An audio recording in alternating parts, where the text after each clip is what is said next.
আমি ভারতের এই পদক্ষেপকে স্বাগত জানাই, যদিও বা যুদ্ধ চায় না, শান্তি চায়, যুদ্ধ কারো মঙ্গল বয়ে আনে না।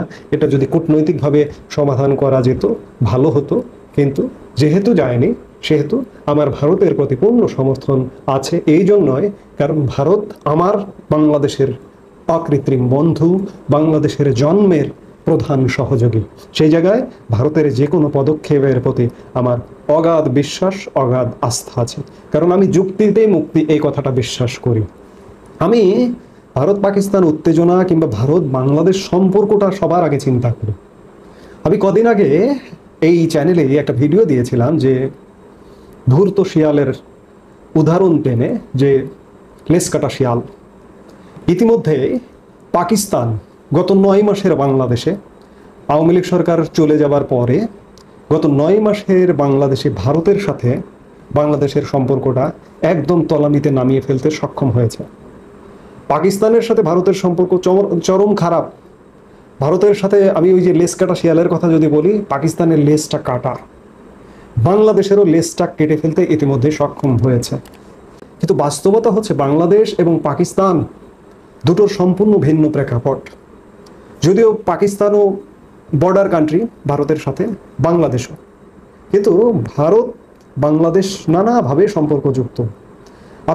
আমি এর আগের ভিডিওটাতে বলেছিলাম যে আপনি যদি আমাদের মানচিত্রটা দেখেন তাহলেই আপনি ভারতের বিরুদ্ধে কোনোভাবে যেতে পারবেন না। 4 পাশ দিয়ে ঘেরা ভারত, নিচের দিকে মায়ানমার ম্যাপের। সেই জায়গায় আপনি ভারতের বিরুদ্ধে কিভাবে যাবেন? আমি সেই ভিডিওতে আরেকটি উদাহরণ দিয়েছিলাম যে ভারত পাকিস্তান একমাত্র স্থলবন্দর আটারি ওয়াঘা, অথচ বাংলাদেশে 16টি স্থলবন্দর এই মুহূর্তে কার্যক্রম চালাচ্ছে, মোট 25টি স্থলবন্দর প্রস্তাবিত সহ। বাংলাদেশের সাথে ব্যবসা বাণিজ্য, প্রাকৃতিক সম্পদ বিনিময়, চিকিৎসা, স্বাস্থ্য, জ্বালানি, নানাভাবে বাংলাদেশ ভারতের সাথে সম্পর্ক যুক্ত। আজকে বাংলাদেশের লেস কেটে ফেলতে সক্ষম হয়েছে পাকিস্তান। পাহেলগাঁও হামলাকে কেন্দ্র করে পাকিস্তানের ওপরে ভারত যে পদক্ষেপগুলো নিয়েছে, এই পদক্ষেপগুলো একে একে যদি বাংলাদেশ উপর নেয়, আপনি কল্পনাও করতে পারবেন না এই মুহূর্তে দাঁড়িয়ে যে 1 বছরের মধ্যে বাংলাদেশের কতটা ভয়ানক পরিণতি ঘটতে পারে। আজকে আমরা সারাদিন ভারত বিরোধিতা করি। আমি শুরুতেই যদি বলি প্রাকৃতিক সম্পদ, আপনারা জানেন যে পাকিস্তানের সিন্ধু নদীর জল বন্টন চুক্তি স্থগিত করেছে ভারত। এই সিন্ধু নদীর জল যদি পাকিস্তান না পায়, পাকিস্তানের সিন্ধু নদের অববাহিকায় যে বিশাল চারণভূমি মরুভূমিতে পরিণত হবে, বিশেষ করে পাঞ্জাব প্রদেশ শেষ, কৃষিকাজ মারাত্মকভাবে বাধাগ্রস্ত হবে। এই পদক্ষেপটা যদি আজকে ভারত বাংলাদেশের উপর নেয়, কি পরিণতি হবে আপনি চিন্তা করেন। 54টি অভিন্ন নদী আছে বাংলাদেশের সাথে ভারতের। চুক্তি আছে, চুক্তি নেই, খুব সীমিত 2-1টা চুক্তি আছে। একটা চুক্তি আছে গঙ্গা চুক্তি, সেই গঙ্গা চুক্তির মেয়াদটাও শেষ হয়ে যাচ্ছে 2026-এ। চুক্তি ছাড়াও আমরা পানি পাই, ভারত কখনো কখনো বাড়তি পানি দেয়, কখনো কখনো কম পানি দেয়, কিন্তু ভারত যদি মনে করে যে আমরা 1 ফোঁটা পানি বাংলাদেশের দিকে ছাড়বো না, আন্তর্জাতিক আইন আদালত যত কিছুই দেখান না কেন, ব্যক্তির ক্ষেত্রে জোর যেমন, দেশের ক্ষেত্রে জোর যার, মুল্লুক তার, একটা কথা আছে আপনি মানেন। এই 54 নদীর পানি যদি আপনাকে না দেয়, সারা বাংলাদেশ 1 বছর 2 বছরের মধ্যে মরুভূমি হয়ে যাবে। এই গঙ্গা চুক্তিটাই যদি নবায়ন না করে, 26-এ মেয়াদ শেষ হচ্ছে। 96 সালে আওয়ামী লীগ সরকারের সময় ভারতের সাথে এই চুক্তিটা হয়েছিল, 30 বছর মেয়াদী চুক্তি। এটির মেয়াদ শেষ হচ্ছে 26-এ। চুক্তি যদি নবায়ন না হয়, পদ্মা অববাহিকায় বিশাল এলাকা আমাদের মরুভূমি হয়ে যাবে। উত্তরে, একদম উত্তরে আমাদের তিস্তা, সেখানে কিন্তু মরুকরণ চলছে, তিস্তার সাথে চুক্তি নেই বলে। এখন আসুন বাণিজ্য। ভারত যদি টোটালি বাণিজ্য আমাদের সাথে বন্ধ করে দেয়, কি হবে একবার আপনার মাথায় কি চিন্তাটা ঘোরে? আজকে পেঁয়াজ খাচ্ছেন 60 টাকা কেজি, তাই না? 2 মাসের মধ্যে 600 টাকা কেজি খাবেন। আরো 2 মাস যেতে যেতে আমাদের নিজস্ব আবাদের যে পেঁয়াজ আমরা যে চাষ করি, সেই চাষের পেঁয়াজ যখন শেষ হয়ে যাবে, তখন 600 টাকা কেজি আপনার পেঁয়াজ খেতে হবে। এটি তো একটি পণ্যের কথা বললাম, এরকম অসংখ্য পণ্য আছে, নিত্য পণ্য। আপনার ব্যবসা বাণিজ্য বন্ধ হয়ে গেলে, 16টি বর্ডার যদি বন্ধ হয়ে যায়, আপনার টেক্সটাইল, আপনার গার্মেন্টস অলমোস্ট বন্ধ হয়ে যাবে। আমি ভারত নিয়ে, ভারতের পক্ষে কেন কথা বলি? ভারতের প্রতি আমার প্রথম দুর্বলতা আমার স্বাধীনতা, আমার মুক্তিযুদ্ধ এনে দেওয়া, আমার মুক্তির স্বাদ দেওয়া। আর দ্বিতীয় দুর্বলতা হচ্ছে আমাকে আমি স্বয়ংসম্পূর্ণ নয়, আমি বাংলাদেশ 18 কোটি জনসংখ্যার দেশ, আমাকে নির্ভর করতেই হবে এবং যৌক্তিক কারণ নির্ভর করতে হবে। আমি ভারতের উপর নির্ভরশীল। আমি অতি দ্রুততার সাথে ভারত থেকে যে কোনো পণ্য প্রয়োজন হলে আমি আনতে পারি। আমার গার্মেন্টসের তুলা, আমার টেক্সটাইলের তুলা সুতা দিয়ে আমার টেক্সটাইল মিল বাঁচিয়ে রেখেছে ভারত। আমার প্রধান রপ্তানি পণ্য গার্মেন্টস, এই গার্মেন্টস ভারতীয় তুলা সুতায় উপর নির্ভরশীল।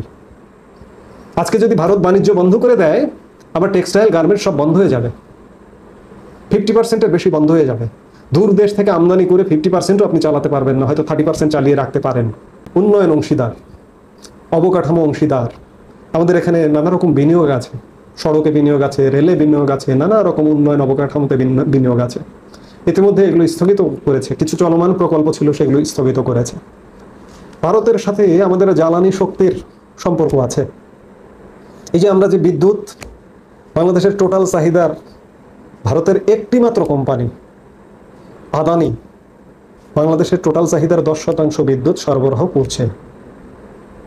এই আদানি যদি বিদ্যুৎ সরবরাহ বন্ধ করে, বাংলাদেশ কিন্তু অন্ধকারে। এবং আদানির চুক্তি নিয়ে গত 9 মাসে অনেক জল ঘোলা করা হয়েছে, কিন্তু বাংলাদেশের সর্বোচ্চ আদালত বলেছে যে আদানির চুক্তি সঠিক ছিল, যথাযথ নিয়ম মেনেই আদানির সাথে চুক্তি করা হয়েছে। গতকালকে India.com-এ দেখলাম যে বিপুল পরিমাণ আর্থিক বকেয়ার কারণে আদানি যে কোনো সময় বিদ্যুৎ বন্ধ করে দিতে পারে।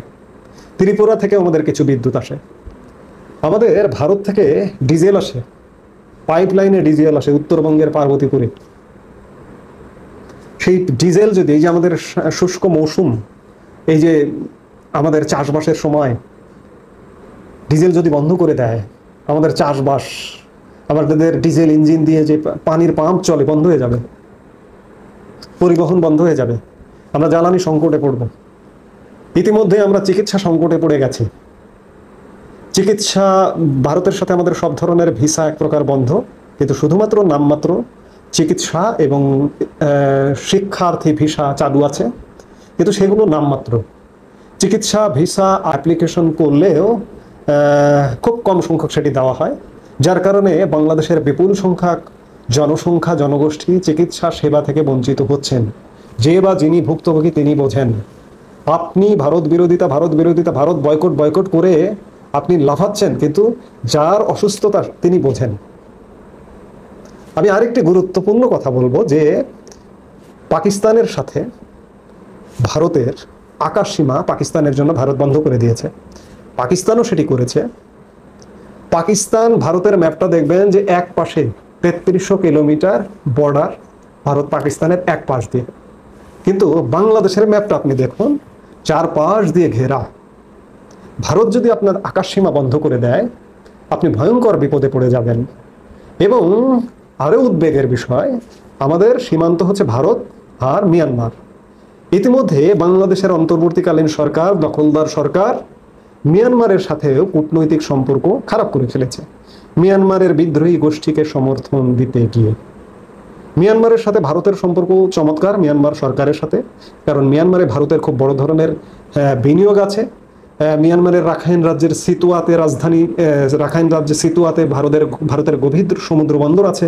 এছাড়া কূটনৈতিকভাবে অত্যন্ত খুব ভালো সম্পর্কের একটা দু দেশের। সেই ভারত যদি মিয়ানমারকে বলে, কিংবা মিয়ানমারও যদি চিন্তা করে যে ভারত আকাশ সীমা বন্ধ করে দিয়েছে, আমিও আকাশ সীমা বন্ধ করে দেব, আপনি কোথায় যাবেন? আপনি বাংলাদেশ থেকে উড়াল দিয়ে কোথায় যাবেন? এই যে দখলদার সরকারের যারা আছেন, পাকিস্তানপন্থী যে সরকারটি বর্তমানে, আপনি পালিয়ে যাবেন? আপনি কিন্তু পালিয়েও যেতে পারবেন না। এই যে ভারত পাকিস্তান যুদ্ধ শুরু হওয়াতে পাকিস্তানপন্থী জনগোষ্ঠীর ইতিমধ্যে কপালে ভাঁজ শুরু হয়ে গেছে, চিন্তার ভাঁজ শুরু হয়ে গেছে। কিন্তু আমি বিশ্বাস করি না ভারত বাংলাদেশকে হামলা করবে, কিংবা বাংলাদেশের জঙ্গি আস্তানায় হামলা করে ভেঙে দেবে।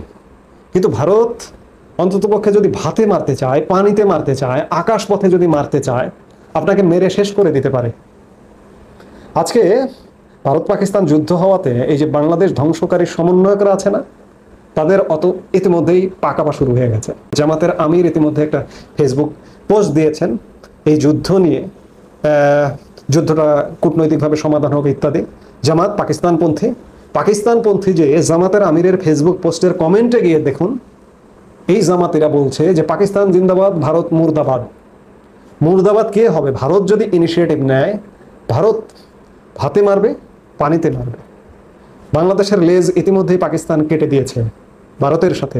কি চমৎকার সম্পর্ক ছিল 54 বছর, বিশেষ করে স্বাধীনতা মুক্তিযুদ্ধের পর থেকে সম্পর্কটা এত চমৎকার। আর গত 1.5 দশকে সম্পর্কটা আমরা এতটা নির্ভরশীল হয়েছিলাম ভারতের সাথে, কিন্তু গত 9 মাসে বর্তমান অন্তর্বর্তীকালীন সরকার এই সম্পর্কটা ধ্বংস করে দিয়েছে। আজকে ভারত যদি পাকিস্তানের উপর যে ব্যবস্থাগুলো নিয়েছে সেগুলো যদি নিতে শুরু করে, বাংলাদেশ ভয়াবহভাবে একটা অবরুদ্ধ জনপদ হবে। খাদ্য নেই, জ্বালানি নেই, বিদ্যুৎ নেই, পৃথিবীর সাথে যোগাযোগ নেই, যাতায়াত নেই, এমন একটা পরিবেশ পরিস্থিতি করে ফেলতে পারে শুধুমাত্র ভারত এবং মায়ানমার যদি চায়। আমি চাই না আমি বাংলাদেশের একজন নাগরিক হিসেবে ওই পরিণতিতে যাক। আজকে এই যে এই সম্পর্কটা, এই পরিস্থিতিটা উত্তরণের উপায় কি? এখানে পাকিস্তানপন্থী সরকার এবং এখন এই মুহূর্তে যারা দাপিয়ে বেড়াচ্ছে পাকিস্তানপন্থী জনগণ, আমরা মুক্তিযুদ্ধের পক্ষের শক্তি, আমরা কথা বলতে পারছি না, আমরা কথা বললে সে কথা হুমকি আসছে নানা রকম। এর থেকে উত্তরণের উপায় কি? এর থেকে উত্তরণ এই পাকিস্তানপন্থী সরকারের অবসান, পাকিস্তানপন্থীদের দাপাদাপি অবসান, এবং বাংলাদেশের মানুষের, পাকিস্তানপন্থী মানুষেরও মাঝে মাঝে মনে হয় এই দুর্ভোগগুলো, ভারত কর্তৃক যে ইনিশিয়েটিভগুলো, এগুলো নিয়ে একটা দুর্ভোগে পড়া উচিত। তখন যদি হুঁশ হয়, হুঁশ হয়ে যদি বলে যে ভাই আমরা বাঁচতে চাই, দাদা আমরা বাঁচতে চাই, আমাদেরকে বাঁচান, আমাদেরকে স্বাধীনতা মুক্তিযুদ্ধের পক্ষের শক্তির সরকার দরকার, সেদিন হয়তো খুব বেশি দূরে নয়, সেদিন হয়তো আসবে যে বলবে, বাংলাদেশের জনগণই বলবে, মাপ চাবে, ক্ষমা চাবে যে আমাদের ভুল হয়ে গেছে, আমাদের সেই স্বাধীনতা মুক্তিযুদ্ধে নেতৃত্বে দেওয়া আওয়ামী লীগ সরকারটি দরকার। কারণ এই সরকারটি হচ্ছে পাকিস্তানপন্থী, আমরা এই সরকারের সাথে নেই এই কারণে যে ভারত আমাদেরকে নানা রকম অপরাধ আরোপ করেছে। সেই দিনটা মনে হয় খুব শীঘ্রই ঘনিয়ে আসছে, যার কারণে আজকে জামাত সমন্বয়ক তাদের কপালে চিন্তার ভাঁজ। আমি যেটি দিয়ে শুরু করেছিলাম যে বাংলাদেশের জন্য এক ভয়ানক পরিণতি অপেক্ষা করছে যদি বাংলাদেশ এখনো এই ধরনের আচরণ করে, এবং আচরণ করেই যাচ্ছে। আরো অবাক বিস্ময়কর ব্যাপার, দেখুন বাংলাদেশের যে সরকার, এই সরকার পাকিস্তানপন্থী, এটি ইতিমধ্যে ভারতের কাছে চিহ্নিত। বাংলাদেশের যে রাজনৈতিক ব্যবস্থা পাকিস্তানপন্থী, বাংলাদেশের গণমাধ্যম, এই যে ভারত পাকিস্তান যুদ্ধ চলছে, শুরু হয়ে গেছে, পাকিস্তানের গুণগান গাওয়ায় ব্যস্ত বাংলাদেশের গণমাধ্যম।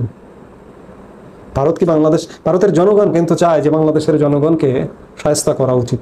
যেমন পাকিস্তানের জনগণকে, পাকিস্তানকে শায়েস্তা করার জন্য ভারতের জনমত তুঙ্গে ছিল, এই জনমতের প্রতি লক্ষ্য রেখেও ভারত সরকার পাকিস্তানের জঙ্গি আস্তানা গুড়িয়ে দিয়েছে।